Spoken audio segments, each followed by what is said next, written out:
জুলাই ঘোষণাপত্রের সর্বদলীয় বৈঠক শেষে এই মুহূর্তে কথা বলছেন আইন উপদেষ্টা আসিফ নজরুল। আমরা সরাসরি যাচ্ছি তার বক্তব্যে। হবে সেটা নিয়ে বিভিন্ন রকম মতামত এসছে, বিভিন্ন রকম মতামতকে আমরা স্বাগত জানাই এবং আমরা কোথাও এতে অনৈক্যের সুর দেখি না, বরং আরও সবাই মিলে সমন্বিতভাবে যেন কাজ করা যায়, সবার মতামত যেন সঠিকভাবে প্রতিফলিত হয়, সবাই যেন ফিল করে এই জুলাই গণ অভ্যুত্থান ঘোষণাপত্রের মালিকানা তারও আছে, এটার পক্ষে বিভিন্ন মতামত এসছে। আমরা মনে করি এটা আরও সুদৃঢ় ঐক্যের পথে আরও সহায়ক হবে এই মতামতগুলো। এটা নিয়ে কি ফার্দার শফিক ভাই আপনি করলেন তো আর কেউ শফিক ভাই এটা নিয়ে কি ফার্দার আবার আপনারা কোনো আলোচনার আয়োজন করবেন কিনা? এটা নিয়ে ফার্দার বিভিন্ন রকম আলোচনা হতে পারে, কমিটি হতে পারে, দ্বিপাক্ষিক আলোচনা হতে পারে, সেগুলি বিষয়ে আমরা অ্যাক্টিভলি বিবেচনা করে আমরা ওনাদের পরামর্শের ভিত্তিতে খুব দ্রুত একটা কর্মকৌশল ঠিক করব। এই মেয়েদের মধ্যে থেকে একটা কোশ্চেন নিব। আপনি কি বলবেন? ওকে, থ্যাংক ইউ। সালাউদ্দিন ভাই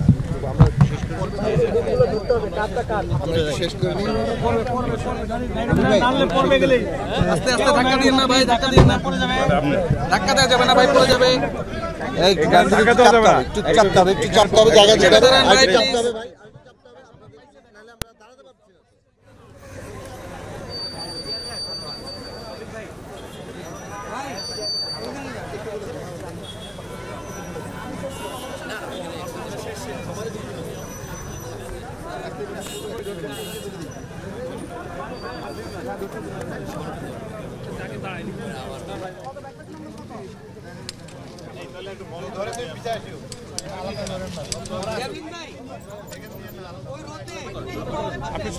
আচ্ছা, সবাইকে সালাম, শুভেচ্ছা।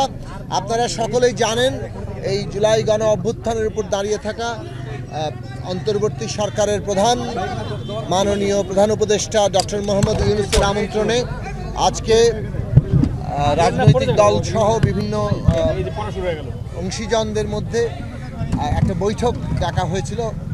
সেই বৈঠকের উদ্দেশ্য ছিল জুলাই গণ অভ্যুত্থানের একটি ঘোষণাপত্র তৈরি করা কিভাবে যাবে। আমরা এইখানে অংশ নিয়েছি।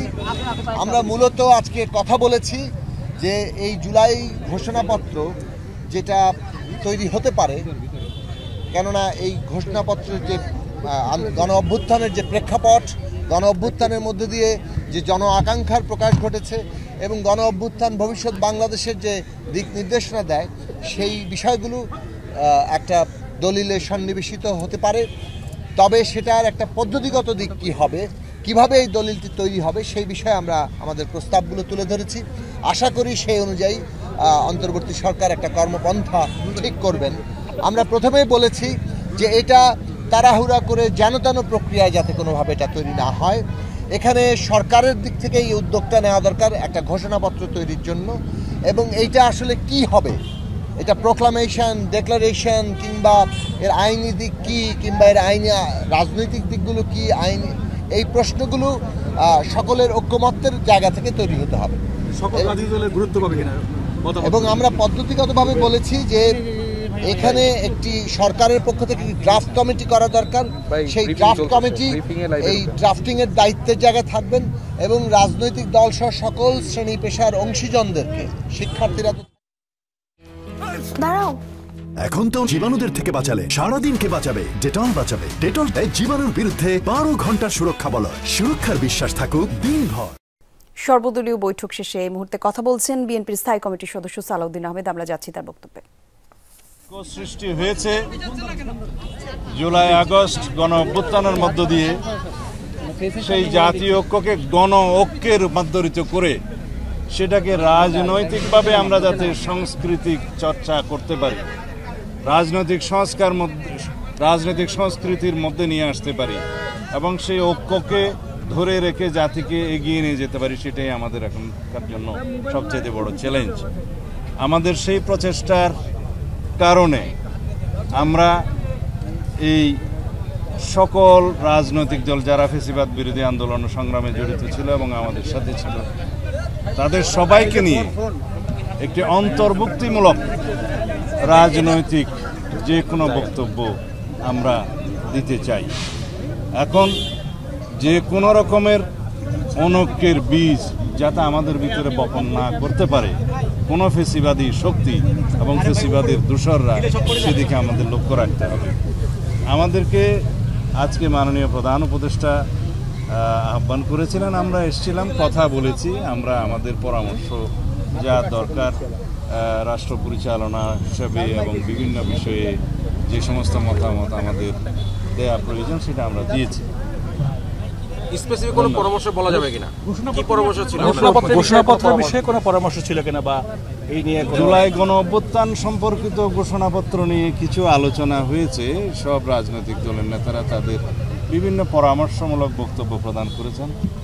তা আমরা প্রশ্ন করেছি যে জুলাই গণ অভ্যুত্থানের ঘোষণাপত্রের আসলে এই 5.5 মাস পরে কোনো প্রয়োজন ছিল কিনা, যদি থেকে থাকে সেটার রাজনৈতিক গুরুত্ব, ঐতিহাসিক গুরুত্ব এবং আইনি গুরুত্ব কি, সেগুলো নির্ধারণ করতে হবে। এবং যাতে এই ঘোষণাপত্রকে কেন্দ্র করে ফেসিবাদ বিরোধী যে ঐক্য সৃষ্টি হয়েছে সেখানে কোনো ফাটল সৃষ্টি না হয় সেদিকেও আমাদের লক্ষ্য রাখতে হবে।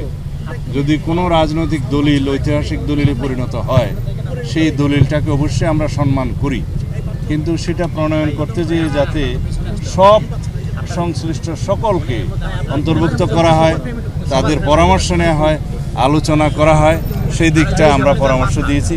এবং সেই বিষয়ে আমি মাননীয় প্রধান উপদেষ্টা এবং এই অন্তর্বর্তীকালীন সংশ্লিষ্ট সকল উপদেষ্টাকে অনুরোধ করেছি সেই বিষয়ে যেন আপনারা নজর রাখেন এবং সেই হিসাবে পদক্ষেপ নেন, যাতে জাতীয় ঐক্যের মধ্যে কোনো রকমের ফাটল সৃষ্টি না হয়, আমাদের মধ্যে যাতে কোনো রকমের বিভ্রান্ত সৃষ্টি না হয়, সেইগুলো আলাপ হয়েছে। নির্বাচন নিয়ে কি কিছু আলাপ হয়েছে আজকে? না, আমরা আমাদের বিভিন্ন পরামর্শ দিয়েছি, বিভিন্ন বিষয়ে রাজনৈতিক দলিল প্রণয়নের বিষয়ে ইত্যাদি বিষয়ে আমরা কথা বলেছি। ধন্যবাদ।